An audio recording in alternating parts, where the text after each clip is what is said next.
I'm Father Joseph Kikuchi. It's August 18th, 2008.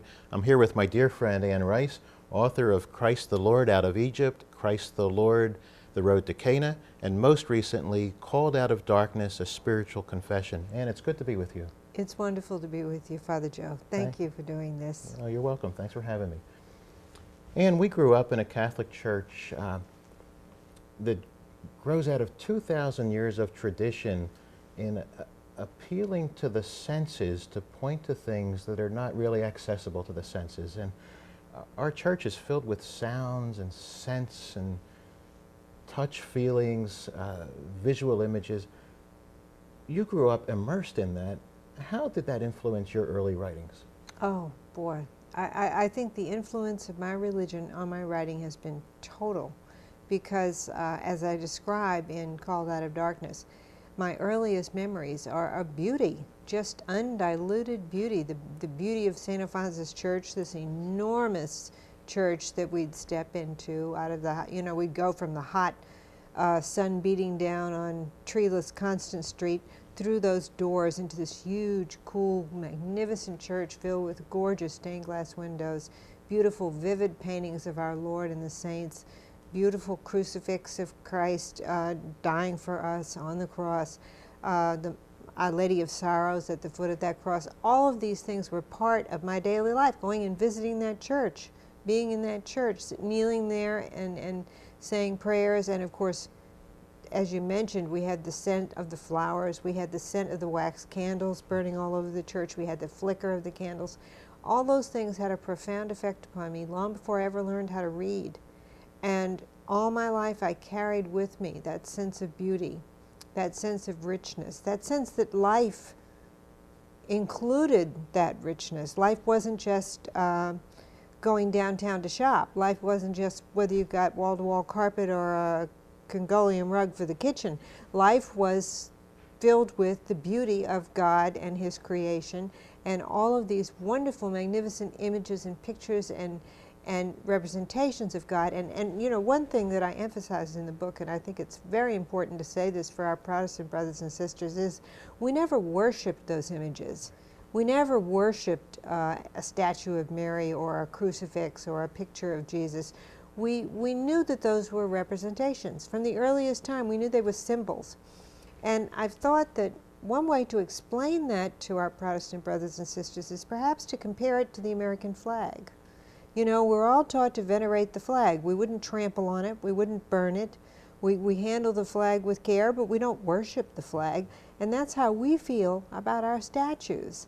And that's how we feel about our crucifixes. We don't worship them. We venerate them and we respect them like we do the flag. They're symbols for us of something ineffable and magnificent and great that influences our whole lives. You asked me what it had to do with my writing. I never got to my writing, but you can see it so totally influenced me that everything I wrote was filled with that intoxicating imagery from the beginning. Yes. And it strikes me in relation to the writing because what attracted me to your writing initially was that attention to all of the little details, not just physical details, but also emotional details in the characters. You have a great knack for fleshing out characters that maybe in other hands could be more two-dimensional. Almost so much that one could say your writing borders on hyper-realism. Maybe is hyper-realism. Mm-hmm. Maybe for our viewers, hyper-realism is a school of art usually associated with sculpture and painting, where a painting looks like a photograph. It's that real.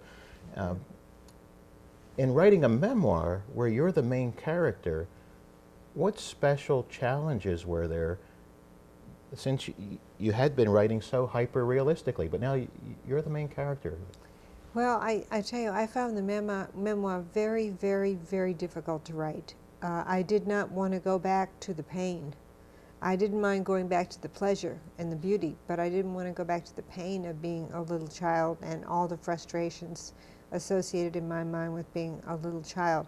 But I guess what I did was what I do all the time as a writer. I was hyper-realistic. I went for the details. I went for the details, what it was like as a little child to look to turn around and look down a sidewalk and see it all littered with pink petals that had fallen from trees with beautiful pink blossoms on them. I went for those hyper-realistic details, those moments. That was the only way I knew how to do it, really. You had an unusual childhood, to say the least. I did. Your father gave you a gift from day one. Maybe you'd like to speak about that. Well, he named me after himself. He named me Howard, which I really didn't like. From almost my earliest memories of having a name, I didn't like my name. I mean, kids were always saying, what kind of a name is Howard for a girl? You know, where did you get a name like that? And one of the ironies of all this was that my father went around telling people his name was Mike. He was known to everybody at the post office as Mike O'Brien. So he didn't go by Howard himself. No, he didn't, but I was Howard. I was Howard Allen. It was a double name, Howard Allen. And what I did, of course, was change it as soon as I could. The first person who really asked me, what is your name, where it clicked, maybe I could make a change, was the Sister Hyacinth in the first grade, sitting at the desk. She said, what is your name? And I said, Anne. And my mother, being the liberal who had named me Howard, you know, the wonderful, imaginative, progressive parent that thought, I'm going to have a child named Howard. Well, she looked down and thought, well, if she wants to be Anne, let her be Anne. It was that same wonderful spirit. So I got to be Anne from then on, and I've always been much happier as Anne, and I am Anne in my own mind. I am not Howard. Yes, you don't strike me as a Howard. No, no.